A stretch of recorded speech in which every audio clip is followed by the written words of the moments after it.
soccer match held in Sanford Stadium. A lot of you remember the Olympic gold medal match. I was actually in school here, was here in Athens, and remember that in 1996. So 30th anniversary of that, they're going to have a soccer match in Sanford Stadium. So it'll be really cool. The goal is to break the attendance record, which I fully expect Dog Nation to get that done and turn out more than 22,000 people for a soccer match in Sanford Stadium. So I am excited about that and hope to be in attendance myself, along with a lot of our players, to be there for that. So we're excited about that. With it, we're moving on to a different phase. We talk about the phases of our football program. We have an off-season phase. We have a summer phase. We have a mini camp phase. And the mini camp phase was probably more productive this year than it's ever been in terms of onboarding new players, trying to get guys understanding how we practice, and then we kick off what we call training camp. And what is the purpose of training camp? To subtract some things from your life so that you can add some things. You know, everybody's heard of addition by subtraction. I'm asking each player to have some addition by subtraction. What are you going to do for the next 12 to 14 days that you're technically in camp? Camp's really longer than that for us, but those are the number of days that you're not in your normal bed. You're away, you're locked in, you're focused. Then school starts. We're still in camp mode, but you get ready for what you do. And you know, we've shown a lot of examples of pro players, what they do for camp, pro teams, what they do for camp, our history of camp here, and how you can improve your team and gain depth on your roster is what we want to do. We're pretty healthy. We're at a really healthy state. I think I talked to you guys at media days about that. I feel like we've got a lot of guys that can practice. We're fortunate to have really good numbers still. I think we're at 125, 127 guys practicing, which we're very fortunate to have those numbers, and we can get a lot of guys reps that way. But I'm excited about this team. We've got a lot of growth needed. We have to test toughness, and a word we talk about a lot around here is grit. And we got to find out what kind of grit we got during this camp, so when we get in these fourth quarter battles, we can win them. With that, I'll open it up.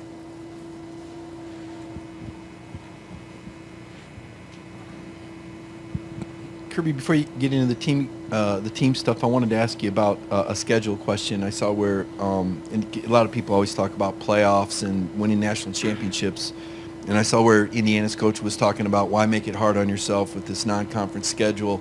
I see your schedule. I see Florida State in the future and a home-and-home with Clemson. What are your thoughts about scheduling as it relates to keeping your team healthier by playing a lighter non-conference schedule? Yeah, you know, it's kind of to each his own. Everybody has their philosophy with what they go with, and you know, historically, I've been a part of some really good SEC championship, national championship. I'm not just talking about Georgia. I'm talking about everywhere I've coached. I've been really fortunate to coach at really good programs: LSU, Florida State, Alabama, Georgia, and the common denominator of those programs is you play really good teams year in and year out, whether it's in conference or out of conference. And you know, are you trying to appease the fans because you want to have a really exciting schedule? They enjoy the excitement of playing those schedules versus the balance of risk of injury and wear and tear. And the line probably lies somewhere in the middle. I do think the consumer matters. The consumer is the people that are coming to the games. They want to see exciting, competitive games. And the sooner we get to a format where either more teams are in the playoff or more teams are rewarded for a challenging schedule, I think that'll take care of itself. I think you'll get people playing more competitive schedules and more competitive environments. Yeah, Coach, last offseason it seemed there was a point of emphasis on being able to run the football and stop the run. What might be the point of emphasis for you guys going into this year? Yeah, you can't get away from that point of emphasis. That's not going to change ever in our program. I would say we were coming off a year that we were subpar at that when we really tried to drive that home. We're not going to ever get away from that. I mean, we have to be able to run the football. Show me a good team that wins championships that can't run the football. It just doesn't happen. I mean, just doesn't happen. You look at the national champions the last 5-6 years, they are effective running the football, and they're effective stopping the run. It's one of the leading statistics over the last 10-15 years in national championship teams. They've had really good run defenses. So you better be able to run the ball and stop the run. But there's not one particular thing we're harping on. I mean, we got to generate more turnovers. We got to generate more havoc. We got to be more explosive on offense. I could sit here till we're blue in the face, but it's not one thing that we can say. Yeah, we'll get a chance to hear from KJ Bolden today. He's a guy who came into this program with a lot of hype and expectations. How do you feel like he has handled those, and what does he specifically bring to this 2026 team? Yeah, my question to you would be, who comes into this program that doesn't have hype and expectations? Are you saying he had more than everybody else? I don't necessarily think so. I think that every player that comes to Georgia, thanks to you guys, and you do an incredible job of your job, you hype them up really good.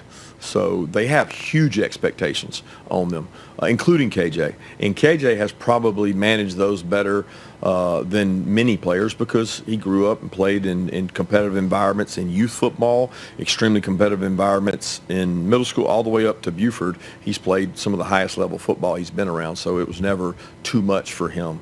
How has he handled those expectations? Well, he started and played and it was very effective as a freshman, so I think he's handled that well. I think the greater side that he's grown in is the maturity to understand what leadership looks like. You know, he had the blessing of playing with Malachi and Dan, so he learned what it was to be a good teammate, and he has been an extraordinary teammate since being here. He helps so many guys in the secondary. I always hear him coaching back behind me, being positive with guys, and being a leader, and those are the expectations I have for him, is be the best version of himself, not live up to everybody else's expectations. I wanted to ask you about the running backs. Is Dante Dowdle still at the Shepherd Center, and how is his progress as he recovers? And how can Dwight Phillips help you guys, as he continues to develop? Yeah, Dante's doing better. He is not with us and don't have a timeline for him to be with us. Don't know when that's going to happen. The most important thing for Dante right now is that he gets healthy himself and that he can do functions and do daily in and out things, not really worried about football right now. It's not a high priority for him or us. Dwight has worked his tail off. Like, how can he help us? He's one of the most explosive players we have on our offense. If we're going to be more explosive, then we got to get guys that when they touch the ball, big plays happen. And whether that's, the form of touches may change, but he's got to touch the ball because he's been one of our most explosive guys, probably even more so in practice than what you've seen in games. He's had a great offseason. He works really hard. That room has a lot of Mudita in it. They really care about each other. The success of each other is more important than the success of one person, and I appreciate the mentality in that room. Yeah, Kirby, one injury thing I wanted to ask about is Kyron Jones. Just how is he doing, and what can he provide this defensive back room if he's healthy? Yeah, he's been kind of on a pitch count, and we're starting him in the fall camp in the same mode. He's been ramping up after kind of a resting period, and he's been increasing as the summer goes, but he's still not at it's not that he's not 100% healthy. He's not taking 100% of a normal practice day's reps. So we're trying to build him up, number one, conditioning wise, and see how he feels. It's a very sensitive injury. It's tough to monitor. It's a field base for him. He's doing a lot of rehab. It's frustrating for him because maybe when the team does a lot of conditioning, he can't do it. But he is a very conditioned player. He has to do non-impact cardio when they're doing impact cardio, and I think that frustrates him. But his role has been, he's been a really good special teams player. He became and started some games last year, and we want to give him a chance to compete for those spots at safety, star, money, all the different positions our safeties play. Well, it's not so much an ankle, it's foot. It's lower extremity injury. To look at the safety room as a whole, what do you want to see from that group over the course of fall camp? Yeah, the three critical factors. Can they play man-to-man? Can they tackle? Can they play the ball in the deep part of the field? I mean, it doesn't change. I mean, year to year, y'all can write as many stories as you want. Can he play man-to-man? Can't be on the field if you can't. Can he tackle? Can't be on the field if you can't. And does he play the ball well in the deep part of the field, which can be a fatal flaw if you can't because you misjudge it and they score touchdowns. If you can do those three things, we can teach you what to do. Kirby, I kind of want to bank off Mark's question earlier. Obviously, with Dante Dowdle out, and he asked about Dwight, how have guys like Bo Walker and Jay Lamar come on this offseason? And also, just is there any message to Jalen Walker after the news just broke that he's going to be out for the season? Yeah, I talked to Jalen yesterday and just heartfelt for him and his family. Such a great leader, great person. I think Jalen, better than anybody in this room or probably anybody on our team, understands what football is. He's seen it. He is an ultimate optimist. I'll guarantee you he's got the best attitude and the smile on his face today because he's got a mom and dad that are just tremendous. And, you know, Jalen Walker's not defined by football. He's defined by a lot greater things than that. And he'll probably be a great asset for the community while he's out. And he'll come back twice as good as he was because that's the outlook he has on it. As far as the running back room, I kind of hit on it. Those other guys have got to step up, got to be ready to play. Feel good about the guys we've got in that room. I don't know that we've had a body of work enough to say where Jay and Bo and the other guys are, Nick. I mean, we've got other guys in that room that can step up and play, but time will tell. You mentioned that you've seen KJ sort of coaching some of the other guys up. What's a moment that stands out to you where he maybe helped some of those guys out? Well, we're having, you know, walkthroughs, and you got some young safeties out there with Blake and Todd Robinson and all the young guys out there, even the guys that transfer in. He knows it. He understands it. He can help them with the finer points. He's not afraid to confront and demand excellence from them. He's not afraid to say, hey, man, jog all the way off the field. Hey, run to the ball. Hold them accountable, because when he's doing it himself, it's a lot easier for him to hold them accountable. But there's not one instance. He does it every day. Yeah, Kirby, we'll get to talk to Lawson here in a little bit, who's one of those guys in that deep tight end room. Just what can that group provide to this offense with the versatility and the talent there, and how excited are you to see what that group can do in the offense this year? It's awesome. I mean, they've got a tremendous talented room, but, if you chart explosive plays, those aren't always the tight end room. Tight ends are not, and I love our tight ends. We got great tight ends, but they're not guys that are hitting 22 and 23 miles an hour. They're guys that they can do all kinds of grunt work. They can catch balls in the flats. They can block people. They can play on special teams. They can be explosive if we can run the ball. And explosive passes for tight ends usually come off of play actions. Play actions only work if you have the ability to run the ball. So our ability to run the ball allows us to utilize what may be one of our stronger rooms.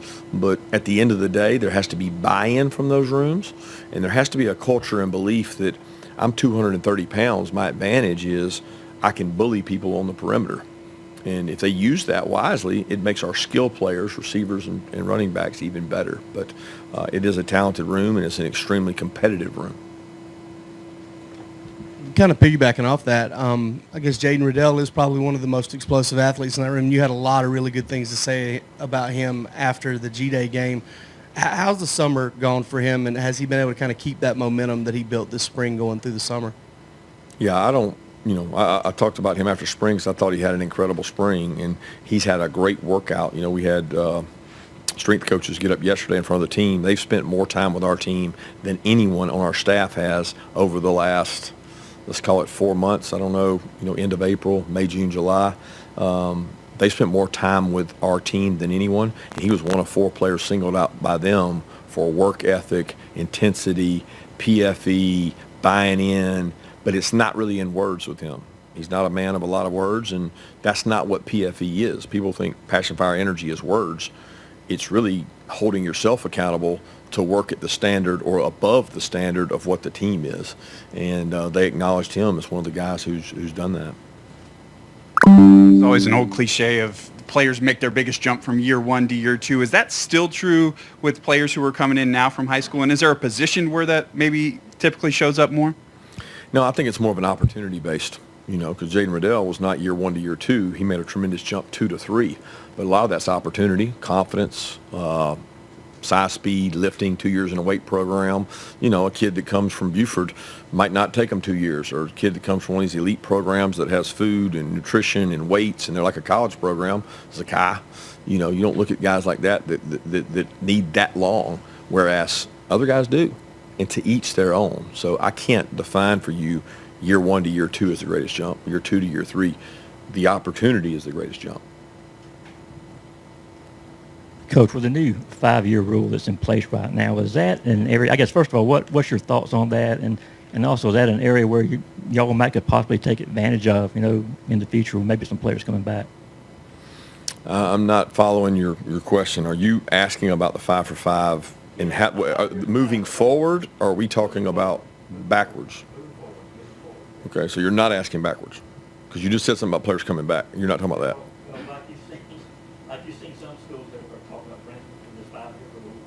anybody returning for this, was that you're trying out, for example, and then like the table? I was just wondering if that was a possibility that ever happened for you. Well, they have. Okay, so you're not talking about forward. I look at it as a huge advantage because I don't have to worry about redshirting players anymore. Because in the past, you got to game 3 or 4. Do I play him? Do I not play him? He says he's not going to play. He may be leaving. You got all these issues. That's why the rule was put in place. It was put in place to make it where the pressure's not on the coach to decide if he plays or not, because you have 5 years to play 5. So you can play in every game your freshman year. You still got 4 more. You can play in no games your freshman year. You got 4 more. You follow me? So like that's why the rule was there. Now, if you're talking backwards of, well, what if this guy doesn't make it in the NFL, or what if this guy wants to come back? The way I understand that rule and the interpretations that have come out most recently indicate that you've got to have room on your roster. So if somebody knew what was coming, kind of like a crystal ball, and they said, we're going to sit at 100 so we can bring 5 guys in, they were a lot smarter than me, because I was trying to operate at the fact that we had 105 and we wanted to have the best team we could, and not nobody knew this was coming. So it's going to be hard unless some teams operate under that 105 and they may have room.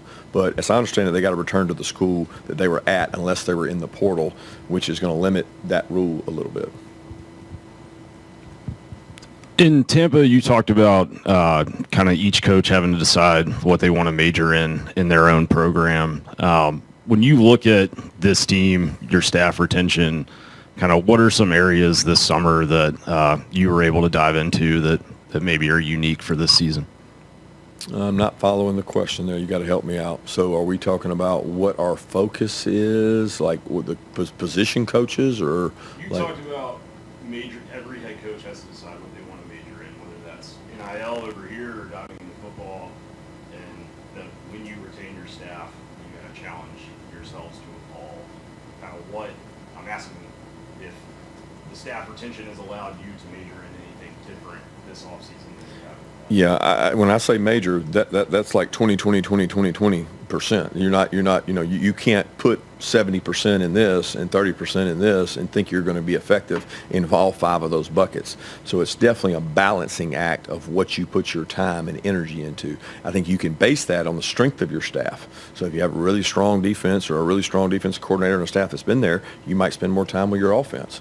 For us, we've had staff retention across the board, including special teams. So it allows a person like me to be a little more over the top and say, okay, where do I get the best bang for my buck? Is that investment in relationships? Is that motivation?